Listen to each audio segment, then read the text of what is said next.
Hola estimados estudiantes, en la clase de hoy vamos a ver cómo se relaciona la comunicación con el proceso educativo.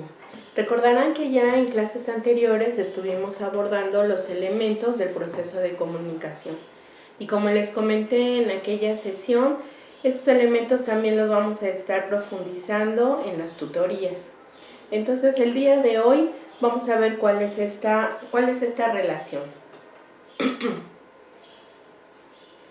Bueno, como dice Herrera Huelva, todo acto educativo es por tradición un acto comunicativo. Es decir, todo proceso educativo implica, ¿verdad?, los elementos básicos que seguramente ustedes ya los conocen, que es el emisor, el receptor, el mensaje, ¿verdad?, que se quiere comunicar. Si ustedes se dan cuenta, en esta diapositiva podemos encontrar ese esquema clásico de comunicación que yo creo que desde la primaria estamos en contacto con este esquema. Si ustedes se dan cuenta, tenemos por un lado el emisor, ¿no?, que es el que emite precisamente desde donde surge, el mensaje, que es el que utiliza códigos o signos y qué es lo que se quiere comunicar, y un receptor. El receptor es quien recoge la información y la interpreta.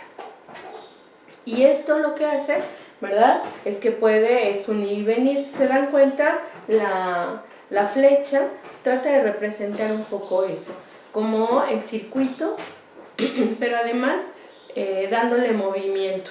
Es decir, no en ningún momento podemos considerar que este proceso puede ser tan lineal. Es decir, no porque el emisor comunique un mensaje de color amarillo, quiera decir que el receptor lo va a recibir de ese mismo color, sino que en un momento es cuando el emisor, ¿no?, está construyendo y comunica ese mensaje, y en ese comunicar, ¿se acuerdan que ya vimos lo que dice Virginia Satir precisamente todo esto? Cómo está presente nuestra historia de vida en el momento en que nos estamos comunicando. Además, ustedes también ya tienen los elementos que estuvimos viendo sobre la comunicación no verbal. Entonces, no es tan lineal esto.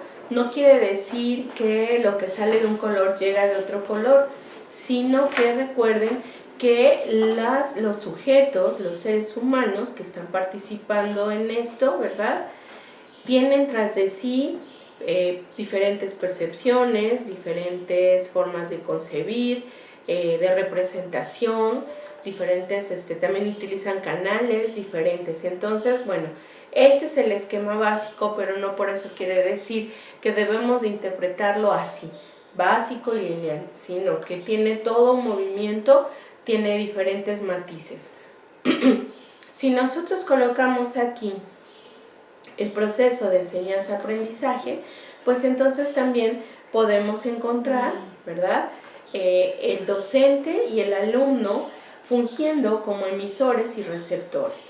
Y en medio de ellos los diferentes mensajes que los profesores queremos que lleguen a los estudiantes. Este esquema, me voy a regresar un poco, este esquema tradicional de la comunicación ha jugado o se ha interpretado de diferentes formas dependiendo del enfoque educativo del que estemos hablando. Vamos a ver, por ejemplo, cómo se juega en el enfoque tradicional de educación. Pues imaginemos ahí el esquema de emisor, receptor y mensaje, ese esquema así muy básico. En un enfoque tradicional de la educación, ¿quién sería la figura central?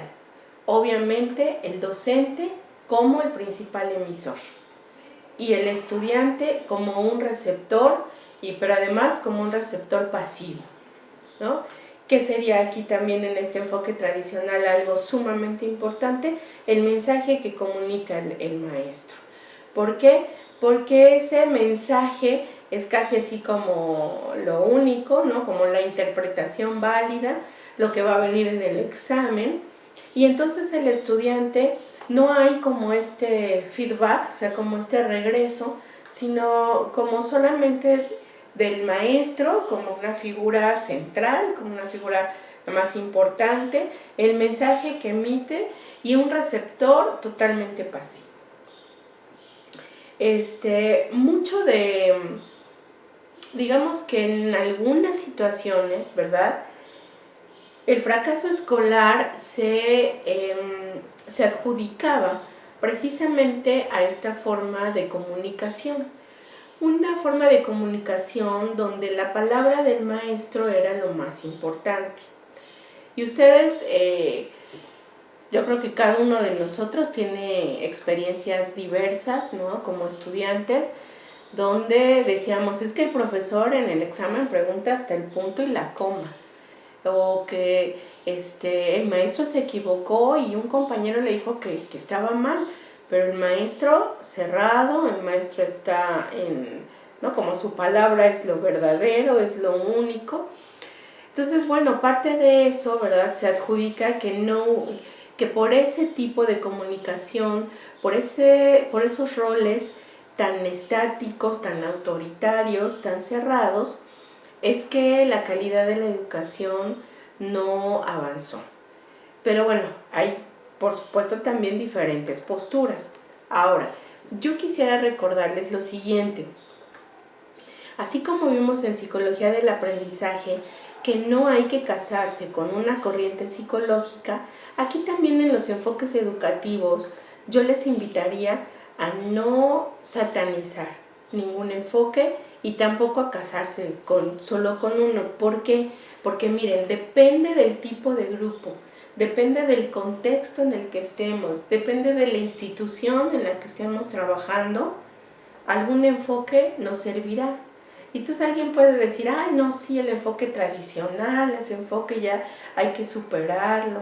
Y sin embargo, hay grupos, hay instituciones, hay contextos que nos va a redituar ganancias, entendiendo como lo que nos va a garantizar aprendizajes de los estudiantes, puede ser un enfoque tradicional, puede ser un enfoque, es más, hoy, con todo esto que tenemos de que los docentes, pues no pueden subirle la voz a un alumno porque, bueno, ya hay represalias y demás, o los mismos padres pueden poner denuncias. Esta figura de autoridad, sin caer en el autoritarismo, yo creo que habría que analizar y repensar, porque bueno, una parte fundamental de la escuela es precisamente fomentar la disciplina, o sea, la disciplina de conducta y la disciplina del estudio, o sea, la disciplina de saber que tengo que dedicarle un tiempo a mis tareas, un tiempo a la lectura, un tiempo al estudio. Y justo esto ahora tal vez se ha malentendido, tal vez, por supuesto, algunos profesores abusaron de su posición, pero bueno, a lo mejor sería ahora el momento de analizar y asumir una postura crítica para ver qué es lo que conviene, qué es lo que conviene para nuestros niños y nuestros jóvenes, porque hay que recordar que los formamos, o sea, la escuela sigue siendo formadora y los profesores también. Entonces, bueno, estas reflexiones pues también las retomaremos en las tutorías. Muy importante el intercambio que podamos tener sobre sus opiniones de este enfoque. Entonces, en la educación tradicional, ¿cómo encontramos la manera de comunicar? Pues una comunicación, ¿verdad? Una comunicación lineal, una comunicación donde el único que emite mensajes es el profesor. Hay tres fases fundamentales en este enfoque. El primero es que el proceso de enseñanza-aprendizaje se inicia con una explicación del profesor. Y vean cómo aquí también la explicación, el método expositivo, o sea, si queremos hablar de una técnica didáctica, es la exposición, el método expositivo, pues hasta hoy día es redituable, o sea, hasta hoy día Pues parte precisamente de la profesión del profesor, pues es explicar, ¿no? Es poner ejemplos, explicar el tema, llevar a los estudiantes a profundizar sobre ese tema. Entonces, bueno, este es uno de las primeras fases. La segunda es que el profesor encomienda al alumno la realización de diversas tareas. Entonces, bueno, esto es parte también de este enfoque. Ustedes analicen qué tanto también es conveniente, redituable para la educación hoy día. Y el tercero es que la evaluación, pues sí, es a través de pruebas de medición cuantitativa.